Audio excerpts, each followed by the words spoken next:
Hello दोस्तों, जैसा कि आप सभी जानते हैं मेरा नाम संदीप कुमार। मैं आपका अपने YouTube channel biology by Sandeep Kumar में स्वागत करता हूं। आज का हमारा टॉपिक है प्रोकैरियोटिक और यूकैरियोटिक कोशिका में अंतर। Difference between prokaryotic and eukaryotic cell. Prokaryotic, eukaryotic. तो दोस्तों चलो देखते हैं। प्रोकैरियोटिक सेल्स में इनमें कोई स्पष्ट केंद्रक नहीं पाया जाता, मतलब कि इनमें जो न्यूक्लियस होता है इनमें कोई स्पष्ट केंद्रक नहीं पाया जाता है। तो इसमें न्यूक्लियस पाया जाता है, क्यों नहीं स्पष्ट केंद्रक पाया जाता? क्योंकि जो इनका न्यूक्लियस होता है साइटोप्लाज्म में पूरी तरह क्या होता है, बिखरा हुआ होता है। इसलिए कह सकते हैं कि इनमें कोई स्पष्ट केंद्रक नहीं पाया जाता है।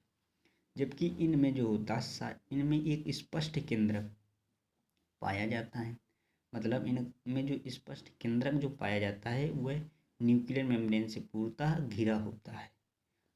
इनमें न्यूक्लियर मेम्ब्रेन नहीं पाई जाती है, तो इसलिए कह सकते हैं कि प्रोकैरियोटिक सेल्स में कोई स्पष्ट केंद्रक नहीं पाया जाता है, जबकि यूकैरियोटिक सेल्स में एक स्पष्ट केंद्रक पाया जाता है। दोस्तों दूसरा नंबर पॉइंट है, इनमें न्यूक्लियोलस एंड न्यूक्लियर मेम्ब्रेन नहीं पाए जाते हैं। मतलब इनमें न्यूक्लियोलस मतलब केंद्रिका और न्यूक्लियोलस मतलब केंद्रिका एंड न्यूक्लियर मेम्ब्रेन मतलब कह सकते हैं नाभिकीय झिल्ली नहीं पाई जाती, इसमें नहीं प्रेजेंट नहीं होती है। किसमें? Prokaryotic cells. जबकि यूकैरियोटिक सेल्स में ये सभी क्या होती हैं, पाई जाती हैं, प्रेजेंट होती हैं। कौन? केंद्रिका और नाभिकीय झिल्ली, ये दोनों क्या होती हैं, यूकैरियोटिक सेल्स में प्रेजेंट होती हैं अर्थात पाई जाती हैं। तीसरा नंबर पॉइंट है, इनमें रेस्पायरेशन जो होता है मीजोसोम के द्वारा होता है। इनमें रेस्पायरेशन किसके द्वारा होता है? मीजोसोम के द्वारा होता है। इनमें रेस्पायरेशन किसके द्वारा होता है? मीजोसोम के द्वारा होता है। क्योंकि इनमें माइटोकॉन्ड्रिया पाया नहीं जाता है, तो इसलिए इनमें रेस्पायरेशन किसके द्वारा होता है? मीजोसोम के द्वारा होता है। जबकि जो यूकैरियोटिक सेल्स होती हैं इनमें रेस्पायरेशन माइटोकॉन्ड्रिया के द्वारा होता है। किसके द्वारा होता है? माइटोकॉन्ड्रिया के द्वारा होता है। रेस्पायरेशन माइटोकॉन्ड्रिया के द्वारा होता है। किसमें? यूकैरियोटिक सेल्स में। अब अगला है चौथा नंबर पॉइंट है प्रोकैरियोटिक सेल्स का, कि इनमें जो जेनेटिक मटेरियल होता है वो डीएनए या आरएनए के रूप में होता है। मतलब इनमें जेनेटिक मटेरियल जो होता है किसके रूप में होता है? डीएनए और आरएनए के रूप में पाया जाता है। या तो डीएनए पाया जाएगा या आरएनए पाया जाएगा, या दोनों पाए जाएंगे प्रोकैरियोटिक सेल्स में। जबकि यूकैरियोटिक सेल्स में जो जेनेटिक मटेरियल का काम होता है वो ओनली डीएनए करता है। कौन करता है? ओनली डीएनए करता है। प्रोकैरियोटिक सेल्स में जेनेटिक मटेरियल का काम डीएनए या आरएनए या दोनों करते हैं। पांचवा नंबर पॉइंट है,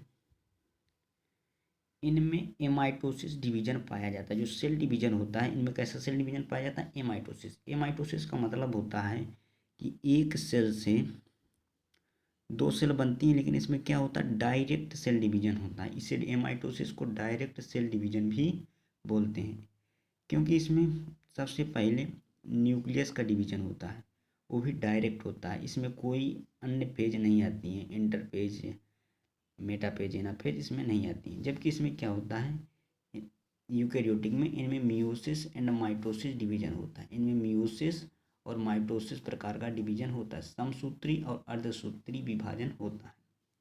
जबकि इनमें प्रोकैरियोटिक में क्या था? इनमें एमाइटोसिस प्रकार का डिवीजन था, मतलब असूत्रीय डिवीजन था। अब अगला है हमारा छठा नंबर पॉइंट। छठा नंबर पॉइंट कहता है कि इनकी सेल वॉल म्यूकोपेप्टाइड, अमीनो शर्करा या पेप्टिडोग्लाइकॉन की बनी होती है। तो मतलब जो इनकी सेल वॉल अधिकांश देखा गया है कि इनकी सेल वॉल या तो म्यूकोपेप्टाइड की बनी होती है, या अमीनो शर्करा की बनी होती है, या फिर पेप्टिडोग्लाइकॉन की बनी होती है। जैसे कि बैक्टीरिया की जो सेल वॉल है पेप्टिडोग्लाइकॉन की बनी होती है। जबकि जो इनकी सेल वॉल है वो या तो सेलुलोज की बनी होगी, जैसे कि प्लांट के सभी स्पीसीज की बनी होती है। पैकेटिन, काइटिन की बनी होती है। काइटिन जैसे कि फंजाई में बनी होती है सेल वॉल, तो जो इनकी सेल वॉल होती है, छठा नंबर पॉइंट कहता है प्रोकैरियोटिक की, तो वो तो अमीनो शर्करा की या यूकेपेप्टाइड की या पेप्टिडोग्लाइकन की बनी होती है, जबकि इनकी जो सेल वॉल होती है यूकैरियोटिक सेल्स की या सेलुलोज की या पैगिटिन की या काइटिन की बनी होती है। सातवां नंबर पॉइंट कहता है, सातवां नंबर, इनमें mitochondria, Golgi body, lysosome and endoplasmic reticulum नहीं पाए जाते। ईआर का मतलब है एंडोप्लाज्मिक रेटिकुलम नहीं पाए जाते हैं, जबकि इनमें क्या होता है, इनमें ये सभी पाए जाते हैं। मतलब माइटोकॉन्ड्रिया भी पाया जाएगा,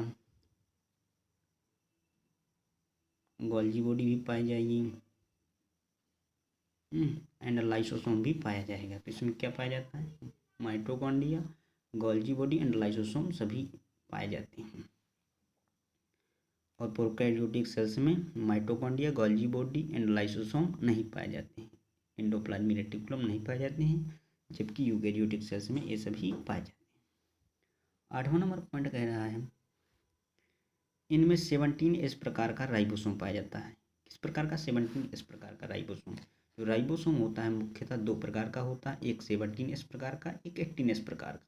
तो जो प्रोकैरियोटिक सेल्स होती हैं उनमें किस प्रकार का पाया जाता है, 17S प्रकार का राइबोसोम पाया जाता है, जबकि यूकैरियोटिक सेल्स में 18S प्रकार का राइबोसोम पाया जाता है। किस प्रकार का, 18S प्रकार का राइबोसोम पाया जाता है। अगला पॉइंट है 9वां नंबर, इनमें सेक्सुअल रिप्रोडक्शन नहीं होता है। इनमें क्या नहीं होता है, सेक्सुअल रिप्रोडक्शन नहीं होता है। इनमें सेक्सुअल रिप्रोडक्शन नहीं होता, किनमें, प्रोकैरियोटिक सेल्स में, जबकि यूकैरियोटिक सेल्स में क्या होता है, इनमें सेक्सुअल रिप्रोडक्शन होता है। मतलब जो प्रोकैरियोटिक सेल्स हैं इनमें गैमेट्स का निर्माण नहीं होगा, तो गैमेट्स के माध्यम से ही तो सेक्सुअल रिप्रोडक्शन होता है, तो इनमें गैमेट्स का निर्माण नहीं होता है, इस कारण से इनमें सेक्सुअल रिप्रोडक्शन नहीं होता है, जबकि इनमें गैमेट्स का फॉर्मेशन होता है, निर्माण होता है, इसलिए इनमें सेक्सुअल रिप्रोडक्शन होता है। अब इसके दोस्तों कुछ एग्जाम्पल हैं, जैसे कि यहाँ पर दिया गया है, जो प्रोकैरियोटिक सेल्स है, प्रोकैरियोटिक सेल्स में bacteria, cyanobacteria, mycoplasma and all Monera kingdom के जितने भी जंतु हैं वो सभी वो सभी मतलब प्रोकैरियोटिक सेल्स के अंतर्गत आ जाते हैं। जबकि यूकैरियोटिक सेल्स की बात करें कि तो खुद ह्यूमन आ जाता है इसमें, मनुष्य, fungi, algae and all animal kingdom, सभी एनिमल किंगडम जगत के जितने भी जंतु आते हैं सभी क्या होते हैं, यूकैरियोटिक सेल्स के अंतर्गत आते हैं। तो दोस्तों आई होप, मुझे आशा है कि आपको ये वीडियो ज़रूर समझ में आया होगा। यदि यह वीडियो आपको समझ में आया है या लाभदायक साबित हुआ है तो प्लीज़ लाइक एंड सब्सक्राइब करें। जय हिंद, जय भारत।